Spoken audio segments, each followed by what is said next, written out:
Bonjour la famille, bonjour les nations du monde et toute la planète, en un mot, la planète Terre. Bonjour encore et bonjour. Aujourd'hui, nous sommes dans l'identification nationale.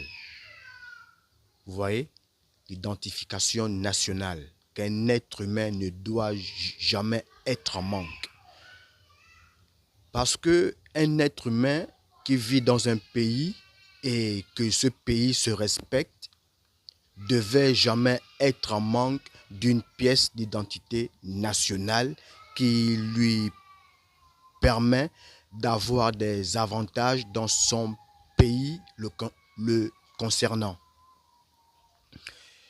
Et c'est cela, parce qu'un pays qui se respecte et qui se dit pays, faudrait tenir compte de l'identification que vous avez dans vos organisations et que vous faites, comme dans le ministère de l'Habitat.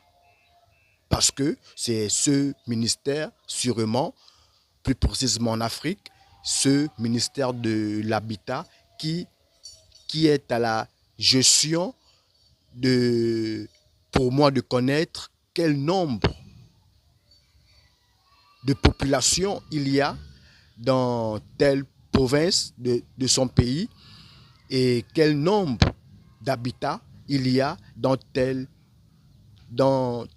village ou tel département. C'est parce que vous vous respectez et que pour ces raisons que vous avez mis ces structures à jour. Et que quand vous privez un individu appartenant à votre pays, appartenant à l'un des pays dont vous êtes des cadres, et que vous privez un individu d'une pièce d'identité qui lui permet de s'exprimer aussi et d'avoir parfois des avantages lui méritant. Ben, est-ce normal dans un pays qui se respecte comme les nôtres? Parce que quand vous lui privez de ces documents-là, c'est pour après lui embêter dans des postes de contrôle qu'il doit se munir de ces pièces, alors que constamment il est dans cette demande d'identification et que vous ne lui répondez jamais. Mais dans des postes de contrôle, s'il se met à voyager, comment alors vous allez encore vous allez encore le lui réclamer cette pièce d'identité et que vous êtes sûrement incapable de lui fournir cette identité, connaissant qu'il est fils autochtone de ce pays. Ok, c'est cela, parce que pour que nous puissions nous respecter, comme je suis en train de dire, quand même, chacun devait être en possession de sa pièce d'identité, malgré tout, malgré le statut et malgré le comportement que chaque individu peut avoir. Mais quand même, le mieux pour l'autre, c'est d'avoir au minimum une pièce d'identité. Merci. Et c'est cela. Vous connaissez qu'un homme ne peut même rentrer dans un travail s'il n'a pas une quelconque pièce qui lui identifie comme les autres.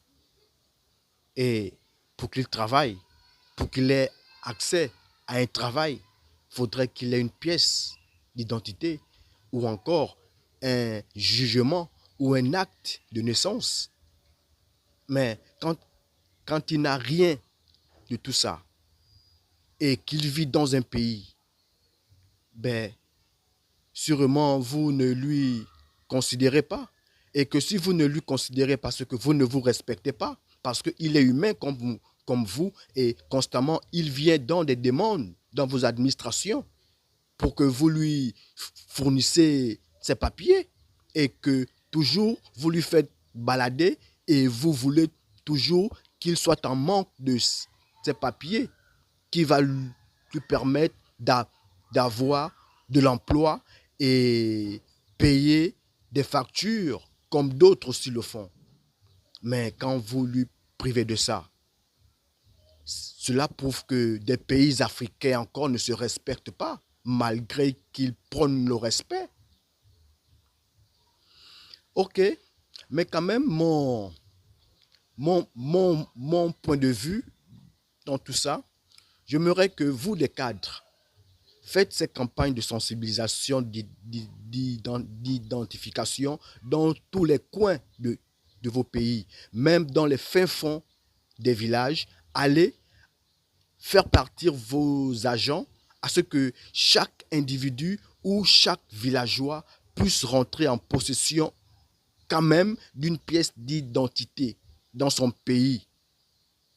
Parce que, je vous assure, dans des coins d'où j'en reviens, dans les fins fonds des villages, la, la jeunesse aujourd'hui est harcelée par l'armée. L'armée leur harcèle parce qu'ils n'ont pas d'identification, ils n'ont pas de pièces nationales et pourtant ils sont résidents de ce pays. Mais que jamais ils ont une pièce d'identité nationale. Ils sont harcelés par l'armée quotidiennement. L'armée vient les brutaliser constamment. Mais quand même, la faute, elle est à qui? C'est aux villageois ou bien c'est à vous les cadres qui avez tout le dispositif nécessaire pour que chaque individu puisse avoir au minimum une pièce d'identité dans son pays, peu importe la zone qu'il se trouve. Ok, c'est toujours Tove Mengo Madja, non à la discrimination pygmée, parce que nous devons aussi vivre très longtemps comme vous. Et nous nous retrouvons pour des prochains épisodes.